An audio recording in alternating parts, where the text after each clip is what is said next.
I have no in for this segment, Ben. Do you want to do it, or do you want me to just let that be it? Yeah. Hey, Jarret. Hey, Jarret. Hey, let it be. Let it be, gentlemen. Good to see you both. Back You for too, another mate. week with the home entertainment. Let there be physical media. See, he's letting them know what it's all about, like that, because he's fucked doing- if I would be. He's doing our job. Yeah. Just in case you're confused and think that this is the only terrific television segment that drops on a Monday that's, something along those lines. I didn't even get it right. No one does. No one ever Spoiler does. alert. So, guys, it's an interesting week for home entertainment this week because we do have some key, some reasonably successful recent box office movies that the studios have seemingly decided to do little to nothing with. Oh, Which is a damn shame. The first of which, though, from All Interactive Distribution, and this is no fault to them, this goes back to Sony because this is the way this release is, globally, and it ends with us. Now, this film crushed the box office, both here and overseas. Massive hit.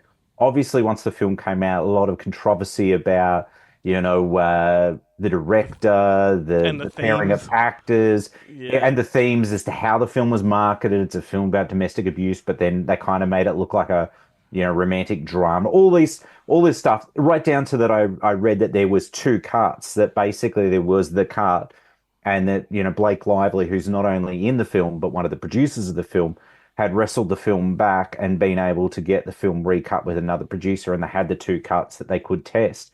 Well, needless to say, they have only included the theatrical cut on this release. There is no director's cut. There is no special features. There is not even a theatrical trailer on this thing, which is They went mind-boggling. to great lengths to bring Hugh Jackman into the marketing of this one, and Yeah. they had the whole Deadpool Wolverine thing going on I behind know. the scenes, and they had was it one of the mothers? I think it was Ryan Reynolds' mother was in the marketing of this. Yeah.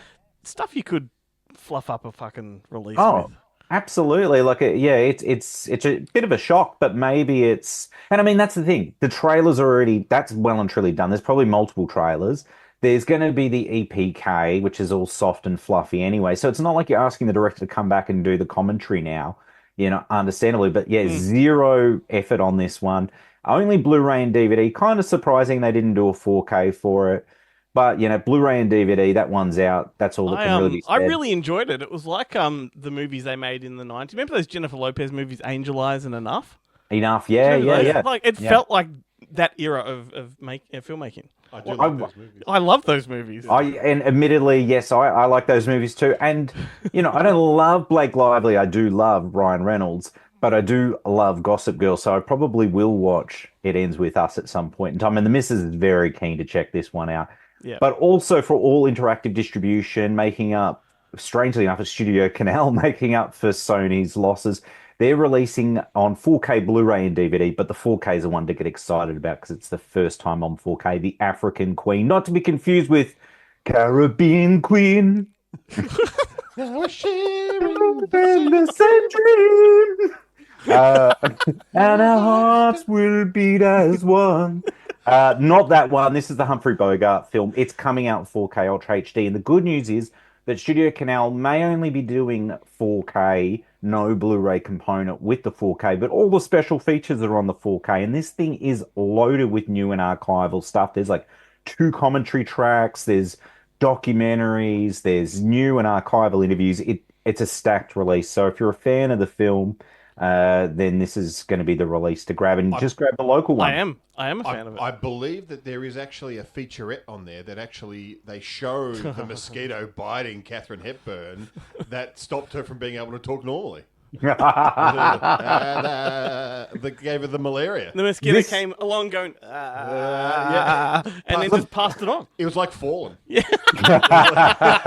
It was actually that was actually him. That's how mosquitoes sing. And no one believed it because I said, "Were you just bitten by a mosquito?" And she went, No. and they didn't realize. And if you're a fan of the film, you've probably at this point gone, I'm turning this off. This is disrespectful. But hats off to you, gentlemen, because you've made it funny. Moving on to Roadshow. Now, Roadshow, again, cannot be blamed for this one, but it is, in my opinion, and I'm sure both of your opinions, one of the best films of the year that is coming out on Blu-ray and DVD. Unfortunately, no 4K again. Blink twice. Zoe Kravitz's directorial debut coming it's out. Good. It's good. It's great. It's a great film. Like, honestly, I was really impressed with this movie. Yeah. Only Blu-ray and DVD, no 4K, but even it stings, not a single special feature, not even a trailer again. Not even a featurette on how they've broken up. No, that I thought, wouldn't that be a good publicity stunt that they've broken up when this thing gets its physical release and then, no, surprise, we're really back together again. We just needed to shift a couple units. All it was missing was a good shunt. Yeah, that's right. Yeah. So you blink twice. Not much to say about it because sadly, Blu-ray and DVD, which also means there's no Atmos track. Well, I mean, they could have put an Atmos track on the Blu-ray, but they didn't. So it's a damn shame because this film has a great sound design as well. So would have been great in Atmos. But moving on to probably the most maligned film of the year, which I think was kind of unfair. I saw this. I think I saw this the day after I saw Blink twice. I went and saw it theatrically. The Crow, the new Crow, and this one is getting a 4K Blu-ray and DVD. And this one, which is being released through Roadshow locally, it's Lionsgate and Estate. It is stacked with special features, and it's not just like your, 5-minute EPK on this, a new take on The Crow and all that sort of bizzo. It's got an hour-long documentary on the making of the film too, which is pretty rare in the releases of new content. In addition to that, you do have some of those marketing fluff, EPKs. You've got some, I think there might even be some deleted scenes and the trailer. And they've included the trailer, which they couldn't even bother doing with those other two films. And it's on 4K. Of course, it's got Atmos. The Atmos is on the 4K and the Blu-ray. Doesn't matter which format you grab. And to be honest, look, if you've avoided this film just because it doesn't look like, the other Crows or the Crow, Alex Proyas's Crow, give it a watch. Like, I actually think it was all right. I would definitely watch it again. I'd probably be inclined to watch this before I bother revisiting any of the Crow sequels. I was going to say, what if you weren't a fan of the whole Crow thing at all? Yeah, you might enjoy this one more then. Yeah, might. It was really well choreographed. I found it, visually very appealing. A lot of practical effects in it as well. I quite liked it. I definitely would watch it again.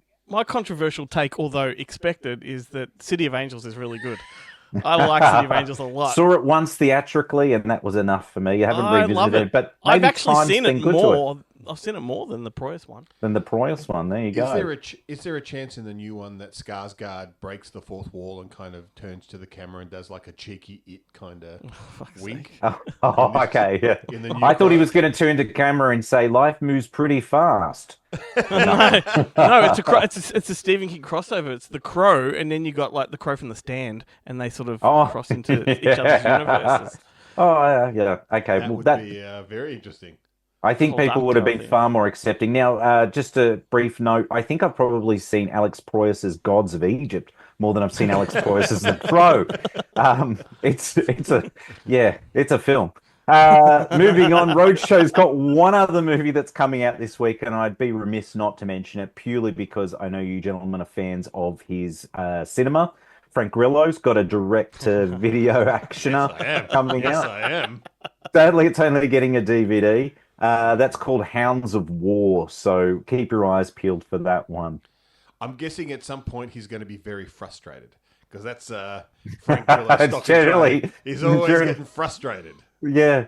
Well, I did see that recently. I think it was Viavision might have put it out. Little Dixie, that one we watched when we were in New Zealand, years ago, has finally come to physical media. So, as I saw, Mafia Mum has just come out fairly recently through Viavision as well. Viavision picked that one up. Yeah, it got dropped by whoever it was that obviously didn't hear did the theatrical. Was one of your favorite movies. I really, really liked it. I think I liked it a lot because it surprised me how dark it was. It was really violent. I've still got to watch it. Yeah, I watched it based on your recommendation. I didn't mind it, but I found like it. But it's no Alien versus Predator Requiem. No, it's a whole David Margaret thing. It's a David Margaret thing. Yeah, it is definitely not a. No, but for me, it was definitely a throwback to those more 90s. I would still say, probably still a cut above a DTV kind of video store, thing. Like still a theatrical kind of movie, but very much a, First Wives Club kind of. Oh, come on. Imagine the First Wives Club makes it a big hit, perhaps? Something along those lines? Imagine this back-to-back with Equalizer 3. That's a really good I still haven't done that. I did pick that up in double one of the feature sales. right there. Got to watch that Equalizer 3. I liked it. Now, gentlemen. It's pretty good, but I can't imagine, like, how different would it have been had the Mafia Mama been in charge of the gang instead of the guy? The crossover we need. That ending would have been a lot different. Oh, well, I now I'm reminded that Equalizer 3 exists, and that I did buy it, and it is in the cupboard of shame. I might check it out this week. I shame. reckon if you do it, Jarret, it'll stick in your head, and then with your editing skills, you will just splice those two movies together to make your own. To make my own supercut movie. Yeah, I love it. Rescore it, the whole thing. Yeah, totally. Could use the face swap technology. What are the kids calling it when they're doing it with the pornography? Deep fake. Yeah, deep fake. Deep fakes, that's it. Yeah, could do a bit of that. Anyway, I do want to mention a few titles that are coming soon, because there's been a bunch of releases announced for January, apart from Smile 2, which is coming out tentatively January 29th on 4K Blu-ray and DVD. Good that it's actually coming out on 4K first time around. We'd have to wait 3 to 5 months for that one to happen. But there's a bunch of back catalogue titles that are hitting the market through all interactive distribution on January 15th. And some of these releases aren't too far behind the US releases. Others are like, well, they've been out for years in the States. So first up, we've got Addams Family Values coming out on 4K, which is good. Of course, Addams Family isn't available locally on 4K and probably won't get a release locally, as I think the rights are handled by 20th Century Fox and falling under Disney. What would I know? But if I'm in distribution, I wouldn't think to put out a sequel if the first one's not available. One's not out. Yeah, it does happen. I know, but it's like, well, you're going to piss people off now. Yeah. The beauty of this, though, is this goes back so long ago, because I remember in the days of DVD, Paramount put out Addams Family Values on DVD, but the first wasn't available for years and years. And I would always get customers come out and going, "You've got this, but you have the first one." I'm like, "The first one's not available." "Well, why'd they release this one if this one's not available?" I said, "I can't tell you that, sir. It's something to do with the rights and stuff." And he goes, "Bloody right." Whoa. Anyway, Addams Family Values coming out in 4K Ultra HD. Also, Galaxy Quest is coming out. So if you're a Justin Long fan, or a Tim Allen fan, or a Sigourney Weaver fan, or I could go on all day, Alan Rickman fan, that one's coming out. Glory is coming out. Awesome. The Ed Zwick Civil War, great film. And this is a period movie that's great and fantastic, and it goes for less than 2 hours. How is that even possible? And this is a movie that came out, in that era of those movies going for like 3 hours. It's a 4-hour type of movie that they've condensed. I would say it's fantastic. I love it. I haven't seen it since VHS, but I remember the biggest problem being with Don't tell me it's Matthew Broderick's mustache. Well, it was the fact that Matthew Broderick was playing an adult. Yeah, that's right. Yeah. It was like, hang on, you want me to believe that this guy's grown up? It did feel off to me as well, until you see some historical photos of these generals and they actually look like babies. They look like babies. But it's funny because, it was like, 89, I think, from memory, 88, 89. And around that time, the Matthew Broderick doppelganger, John Cryer, did Hiding Out in 87. And he has the fake beard that is ridiculously fake. The man can grow a killer beard now, not a hair on his cranium, but a killer beard now. Moving on, we've also got Stand By Me. Now, I'm hoping with Glory and Stand By Me, we're going to get the recent remasters of these films from the States, because they have been out in 4K. Oddly, can you believe it? Glory's been on 4K twice in the States, but they've come out again, and then the second releases have got like Dolby Vision grades, so I'm hoping we're going to get those versions of them. Also, The Quick and the Dead, the Sam Raimi underrated classic. And lastly, The Truman Show is coming out on 4K. So it's a stack of releases. So I know that December was pretty hefty in terms of 4K titles, as is January. And there's some other titles coming that I'm waiting for final confirmation of. But one of them includes David Fincher's Seven, that's tentatively coming out in January as well. But we'll wait and see, because Finch has been known to pull a release many a time. He didn't want the head in the box release. He wanted some steelbook with, I don't know, shitty art on it. Do you know, I only just found this out, a bit of a crossover here, that Denzel Washington was originally like knocked back the Brad Pitt role in Yeah, Seven. yeah, I had read that. Yeah, Yeah, what a different movie that would have been. Like how is like even at the time Denzel Washington had a bit more gravitas and age, he would have been weight to him than what's Brad in the Pitt. box. Yeah, Yeah. Like, instead of Yeah, like what's in the totally. box. It would I'm have going to ask you what's in that box one more time. All right, okay, all right. There's a head. All right, okay. I wonder if he had taken the role and Brad Pitt had not got it, would have Brad Pitt leveled up? Yeah. Brad Pitt wouldn't have got Fight Club because he wouldn't have worked with Fincher, say, on that. I want to see the Brad Pitt might have. Yeah, Brad Pitt might have just become, say, the next George Clooney, but never, had the meaty roles. What about the Adam Sandberg cut of Seven? What's in the box? Oh, The Lonely Island. That'd be very interesting. I think the reaction would have been the same. Yeah, head. Now, lastly, I do want to mention I did get the TV Movie of the Week box set. This is the one I spoke about a week or so ago. Imprints TV movie box love set. what they've done with that artwork. It's pretty cool, yeah. It's pretty funny though. It is upsetting that it's not TV Week's movie of the week. And then the layout done like this. This is a 3-disc set. It's got film from 71, 72, 73. Got The Deadly Dream, which got Lloyd Bridges in it and Janet Leigh.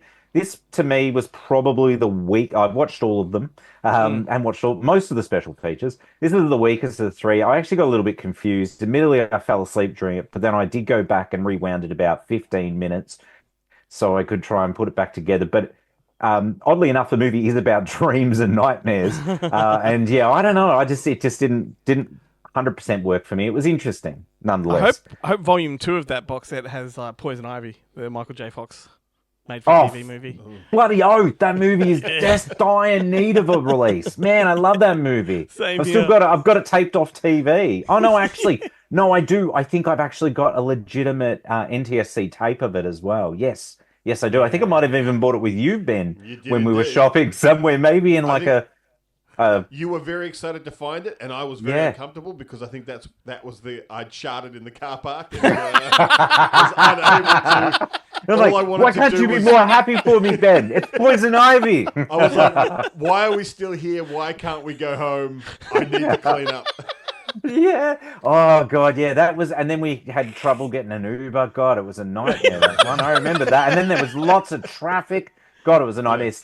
Baffled. This was like generally one of the surprises. Leonard Nimoy in it. This is like a made-for-TV movie that began as a TV pilot, and you can kind of tell that from the opening title sequence because it looks like a TV show. But it was recut into a feature and released theatrically in different territories. In some territories, released as a theatrical feature.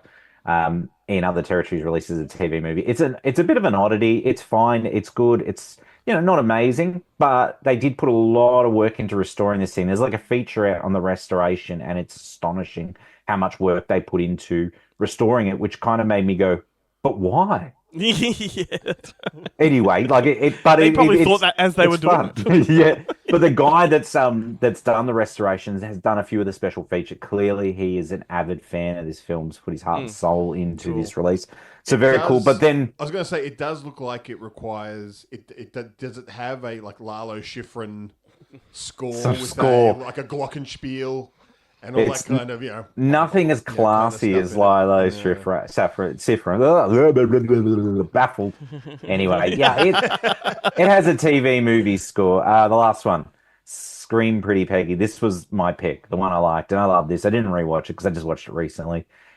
This is the best of the lot. And funnily enough, it was shot on the Universal lot, and you have a lot of fun picking little parts of, I know where that is. I've seen that. Cool release, cool box set. Definitely worth picking up. There's only 1,500 of them out there, and they're probably, close to being snapped up. So, yeah, I would grab it. And there's a healthy amount of new and archival special features on them as well. I hope this is really successful because, I'd love to see a volume 2 sooner than later. And just quickly, Vivision, they had a massive sale on their website. They also got a lot of traffic on this website, and it just crashed. But once it was back and running, I spent probably close to a good $200 on stuff. But there was so many bargains to be had, and I wish I had not contemplated that Sydney J. Fuhrer box set for too long because I really would have liked to have grabbed that. It sold out fairly fast, but what can you do? By the time that you're listening to this, no doubt the sale is probably over. It is indeed. You've missed it. Sorry. That's all. It's all but finished, and they're not having another sale on Black Friday. So yes, yeah. Anyway, gentlemen, I don't even know why I felt the need to mention that. Given that was like a thirst trap. Yeah.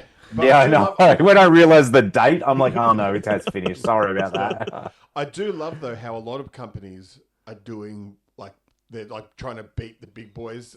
Yeah. To the Black Friday sale by doing them super way early. Yeah. It's like, we're going to get in before you've blown all your money on consumer electronics from Amazon or whatever. Like, you're not gonna if you've just spent $400 on a Roomba, you're not gonna you're not gonna have $30 spare to buy a copy of the Alan Ladd collection volumes 1, 2, and 3. No, I know, and it sucks too because I feel like any occasion's an occasion for a sale at the moment because I just got through the Halloween sales, right? Which is a thing, God. Yeah. And then Black Friday, it's beginning like before the first Friday of November these days. I'm pretty tapped out by all these sales, to be honest. But look, that's what credit cards are for, and I'm anxiously anticipating the next few weeks of racking up some serious debt. Anyway, gentlemen, that's it for me this week. So until next time, stay physical.